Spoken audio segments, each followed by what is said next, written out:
Hey folks, Reloading Bench here with you once again. I'm going to call this a rant video to some degree. Needed to get it off my chest, and maybe it'd be an opportunity for folks to comment and see what other people think, because maybe I'm being a little one-sided in this particular perspective. But as I continue down the 416 Barrett path, I'm finding that for as many ups, there are just as many downs.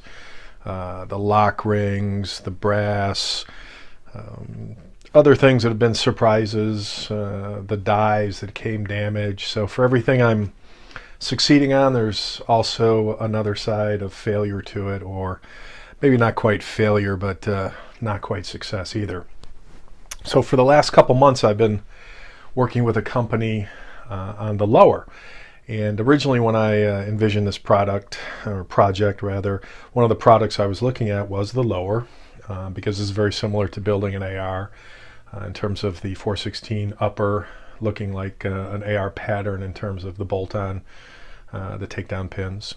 And one of the options was to just use an AR-15 lower, and I thought, yeah, that looks kind of kludgy, simply because this is a single shot rifle. So there's no need for that magwell, and it would never get used. So what I did was I found a company, and pardon the pictures, but I'll show real-time versions of this on the video when I edit this. But this was essentially the lower that I found, and I thought, hey, that's cool. It's got nice lines. Essentially, it's a lower without a magwell, and it looked pretty cool. And it wasn't an inexpensive lower; it's a couple $100. So as far as lowers goes, it was on the upper end of the cost scale in terms of paying more and getting less, because there's no magwell. There's stuff that just isn't there. So as I was talking to the vendor and asking about coating, apparently this lower originally was coated in a anodized finish, like most AR lowers are. And when I asked about the upper, they said that their uppers were finished in Cerakote. So I requested, well, can we Cerakote, and I'll pay for obviously Cerakoting the lower so that it matches the upper. And the owner was like, yeah, I can understand where you're coming from, because I'm detail oriented, and I would like my stuff to match too. And I thought, oh, that's cool. So over a couple weeks, they were able to find an FFL shop that did the Cerakoting, and they had the lower Cerakoted.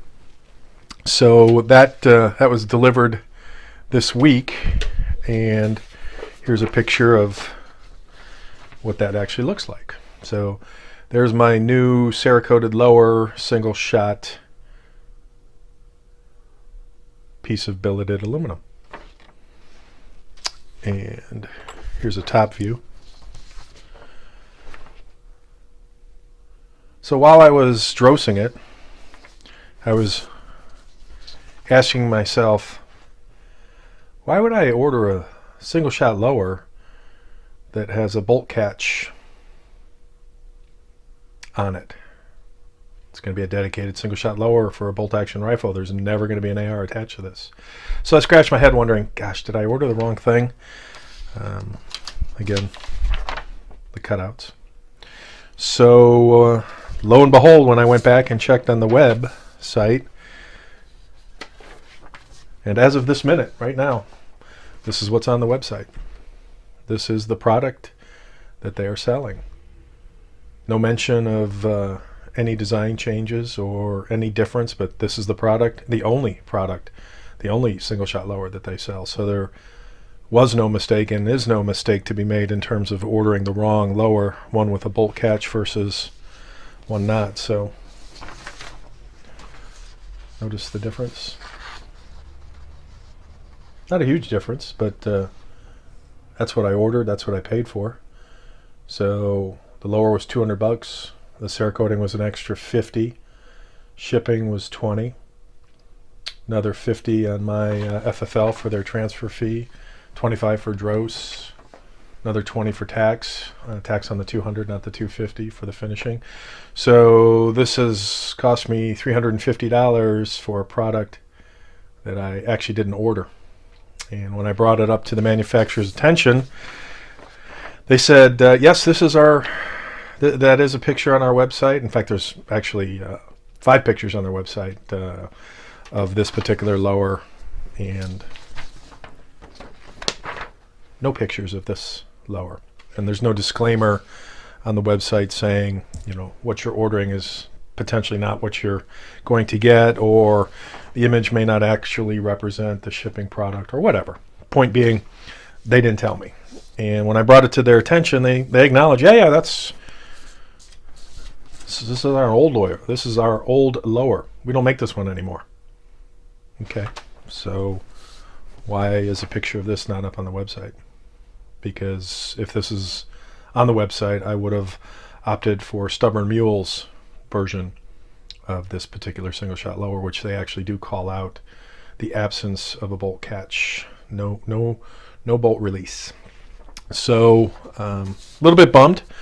And now that I own this, I asked them, so what does this do for us? And their comment was, send it back and we'll give you your money back. The monies that you've spent, meaning either the $200 or $250, not the $350 plus that I have invested in this. So I was a little bummed that a manufacturer would do that. In fact, again, this is on their website right this minute for something that doesn't exist, that you cannot purchase. So to me, it was kind of a bait and switch. You know, you buy this, we'll send you this. And that's a bummer, because I was specifically looking for very clean lines on this build, and these were the clean lines I was after and what I was expecting, and this is unfortunately what I got. So yeah, I know I'm being picky about it, but it's my build, and I wanted it to turn out the way I envisioned it, and I wanted clean lines. I did not want, you know, as this depicts, I did not want a bolt catch. Lots of holes that won't get filled, that have no meaning on this particular rifle. So a little bit bummed. Let me know what you think. Not sure what I'm going to do. Obviously, the return is a viable option, but that puts me in the hole. And based on conversations, they're not willing to make things right in that space. So, but they did offer me $65 off on the upper, the $2,500 upper. So I wasn't too jumping for joy on that one. I thought that was a token gesture, more of an insult than anything, especially after working with him for nearly 2 months to get this Cerakoted and matched on the upper.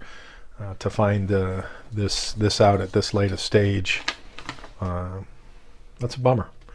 Not something I was expecting, but in keeping with everything that has transpired with the 416 Barrett build, shouldn't be a surprise, because we've had just as many left turns as we've tried to stay straight on the road to making this happen. But it is what it is, so we'll see what happens.